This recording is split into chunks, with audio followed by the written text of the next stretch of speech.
بسم اللہ الرحمن الرحیم۔ الحمدللہ رب العالمین۔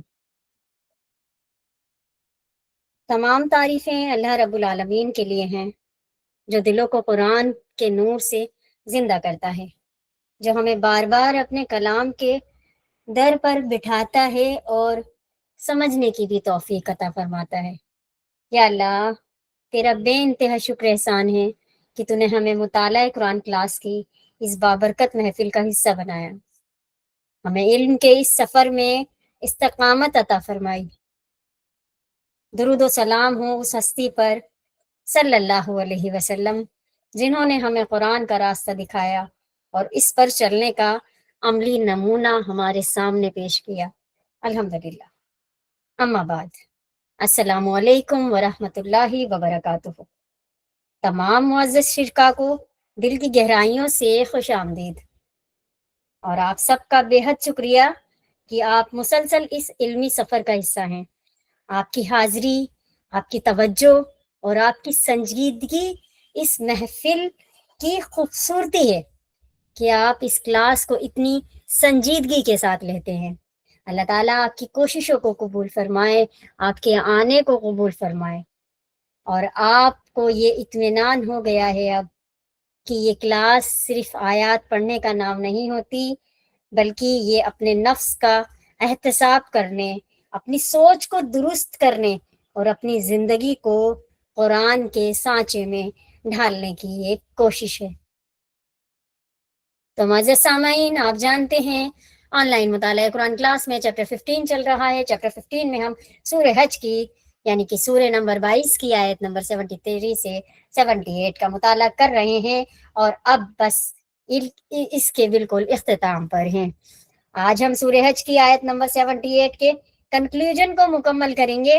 پچھلے 2 دنوں سے اس آیت کے مختلف پہلوؤں پر غور کر رہے تھے، اور آج جو کنفیوژن، یعنی کہ جو کنکلوژن باقی رہ گیا ہے، جو پوائنٹس ہماری نظروں سے ابھی اوجھل ہیں وہ باقی رہ گئے ہیں، انشاءاللہ وہ واضح کیے جائیں گے آج کی اس کلاس میں۔ تو آئیے شروع کرتے ہیں آج کی کلاس تمام آیات کے ترجمے کے ساتھ۔ سورہ حج آیت نمبر 73۔ لوگوں، ایک مثال دی جاتی ہے، غور سے سنو۔ جن معبودوں کو تم خدا کو چھوڑ کر پکارتے ہو، وہ سب مل کر ایک مکھی بھی پیدا کرنا چاہیں تو نہیں کر سکتے، بلکہ اگر مکھی ان سے کوئی چیز چھین لے جائے تو وہ اسے چھڑا بھی نہیں سکتے۔ مدد چاہنے والے بھی کمزور، اور جن سے مدد چاہی جاتی ہے وہ بھی کمزور۔ ان لوگوں نے اللہ کی قدر ہی نہ پہچانی جیسا کہ اسے پہچاننے کا حق ہے۔ سچ تو یہ ہے کہ قوت اور عزت والا تو اللہ ہی ہے۔ حقیقت یہ ہے کہ اللہ اپنے حکموں کو بھیجنے کے لیے فرشتوں میں سے پیغام پہنچانے والوں کو چنتا ہے، اور انسانوں میں سے بھی وہ سب کچھ سننے اور دیکھنے والا ہے۔ جو کچھ ان کے سامنے ہے وہ بھی وہ جانتا ہے، جو کچھ ان سے اوجھل ہے اس کو بھی جانتا ہے، اور سارے معاملے اسی کی طرف پلٹتے ہیں۔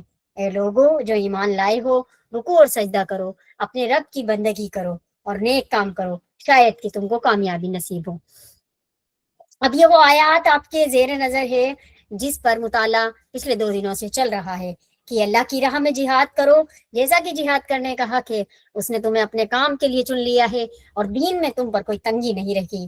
قائم ہو جاؤ، اور اپنے باپ ابراہیم کی ملت پر۔ اللہ نے پہلے بھی تمہارا نام مسلم رکھا تھا، اور اس قرآن میں بھی تمہارا نام یہی ہے، تاکہ رسول تم پر گواہ ہوں اور تم لوگوں پر گواہ۔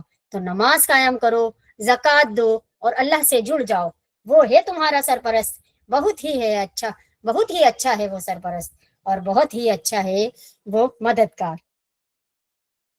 تو دوستو، اس آیات کے ہم سمجھنے کی کوشش کر رہے ہیں پچھلی 2 کلاسوں میں، اور آج کی نشست کو بھی آپ کوئی عام نشست نہیں سمجھے، کیونکہ یہ آیات ہمیں جگانے والی ہے۔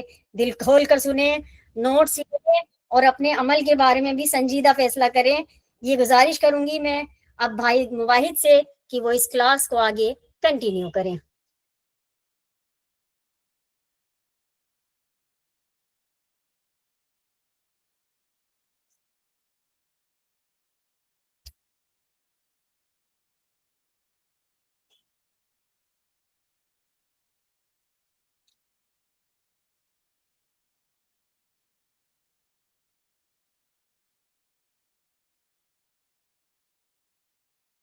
السلام علیکم۔